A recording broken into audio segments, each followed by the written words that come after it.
Memo bi akwaba eba Melodies TV so. President-elect John Dramani Mahama, the transition team no, or more ashasiye a raise concern over Enyamabia President Akufo-Addo Nenkro for a year. Now, for people who don't know, you will be a friend transition team. Now, transition a brofo. And then they say, ye free, a dear a free ubinsem ako baby fufro, and a BBS. Now, Ghana Mratre say, Obi winnie 7 December or winnie about one. If chrono ever form a transition team.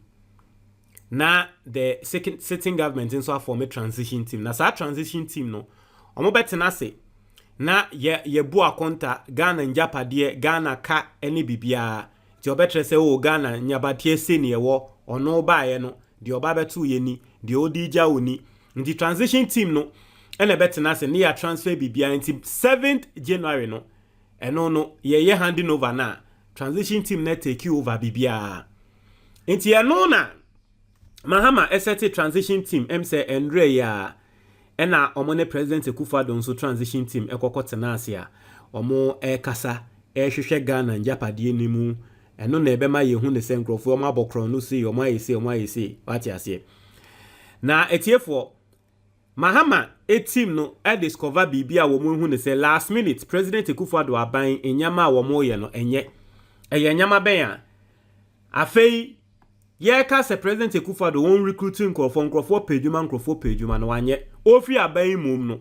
transition team no ena trese omu recruiting nkrofo last minute aban adwuma ye fe bi mo last minute afiansa ekabi over millions of Ghana cedis bi afiansa ye tietia man nkrofo bi se ye de nkrofo bi ka omo ntia sa aka no ende omu free aban mu nkrofo foforo ba no ena omo ye na omo nim sa de we no Kufuor eyebi during Kufuor time na Ghana for katre Kufuor say S gracia me say S gracia a single spine one year single spine when fee obabe free swa transition team ye dem atamels no e ho no mo implement single spine it no no mo ya ne sana as omo the pressure to new abine so because new abine no neni enda say obaba betua more salary. The transition team no discover bibisa say pressure yede to ebia Mahama na aban emu eno no na yenkenkan o say Mr. Felix Kwachi Ofosu, the spokesperson for President-elect John Dramani Mahama's transition team, has raised concerns following their first day of work. Key issues highlighted include last-minute recruitment in public institutions and some payments. Speaking after the team's initial engagement yesterday, Mr. Kwachi Ofosu stated that these actions could have severe fiscal repercussion for the incoming administration. That says, "Idea we are Akufo-Addo aban ye ebetumi ama Mahama ase adeswa party ase ade me baba beswa ade no ma mensuan wie o ma mensuan wie na o de ade ni bi den bobo so." I said there were a few issues that came up that generated some discussions. Among them was the worrying issue of last-minute recruitment and payments in some ministries, departments, and agencies, he stated. Now, I say scrutiny of ECG payments. I say Mr. Kwachi Ofosu particularly criticized the timing and scale of a 240 million Ghana cedis payment to an entity linked to the Electricity Company of Ghana, urging for its suspension until further scrutiny is completed. It will tremor. Aban etia 240 million bi ama nkrofo bi in the name say nkrofo ni the ECG ka. Akufo-Addo aban entua sa ekai. Mahama ebe ya by force, ye say by force ye ba be ye. Nti omo ka se da bi muntu mobo. Momma ye take over wie, ye take over wie ni ehunu ni say indeed. Eka no ye sika mpa ne ya yetua. Ase we de mo ye mo blindside yen. It was say we have picked up information and indeed we've seen documentation relating to efforts to pay over 240 million Ghana cedis to an entity that is supposed to have done some business with the ECG. Now, if it was being paid to IPPs to keep the power on, one perhaps would not have an issue. but it's being paid to an entity whose work, in my view, is not as critical as IPPs. Because it says, okay, who say, omo a produce kania no mayen, and okay, this year says, okay, yamoa, nanka omo de, omunya problem, ewo. The koko here muno, omo ye sike ya mo ye nkrofobia ejuma ye se wo mo aye kra no ye nje den hu mfaso sa te se wo mo produce nyamkane a emayen.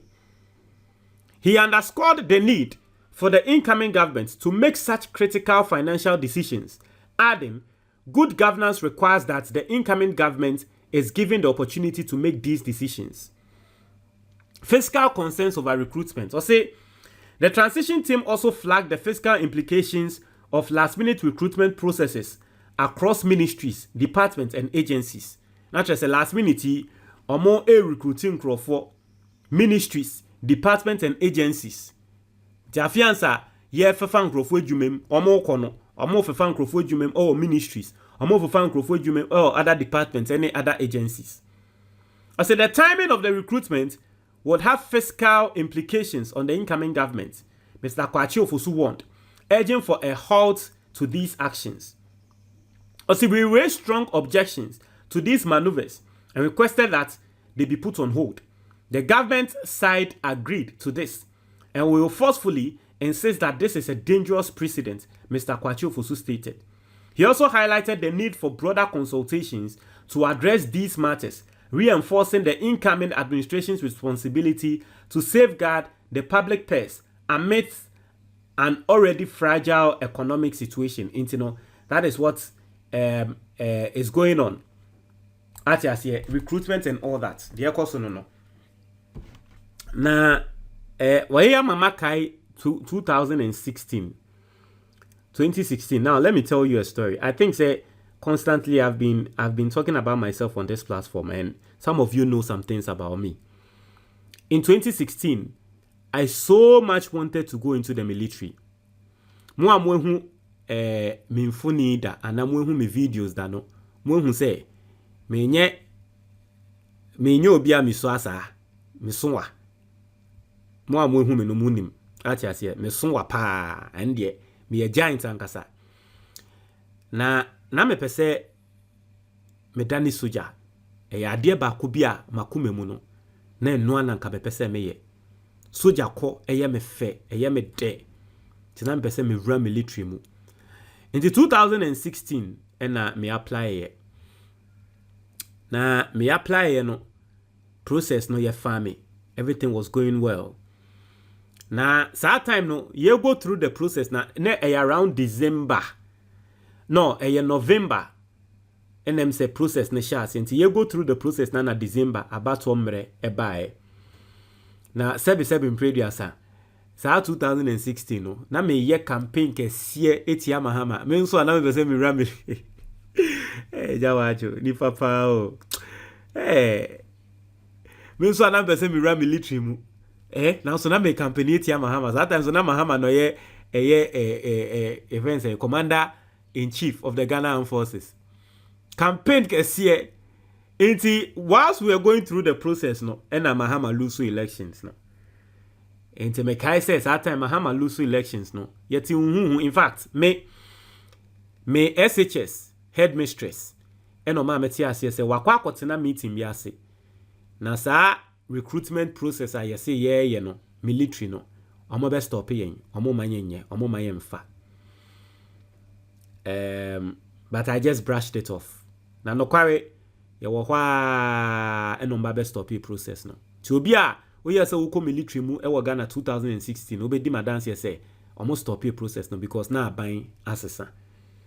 Na that time no nipa kra wo ma process no ye stop here and say people like Abronye ekokotena radio so omo ka say Mahama o free aban mu no wo ko military for e de omo e ba be him no omo de omo mpene ti e no ene ma MPP for e ba be stop process no.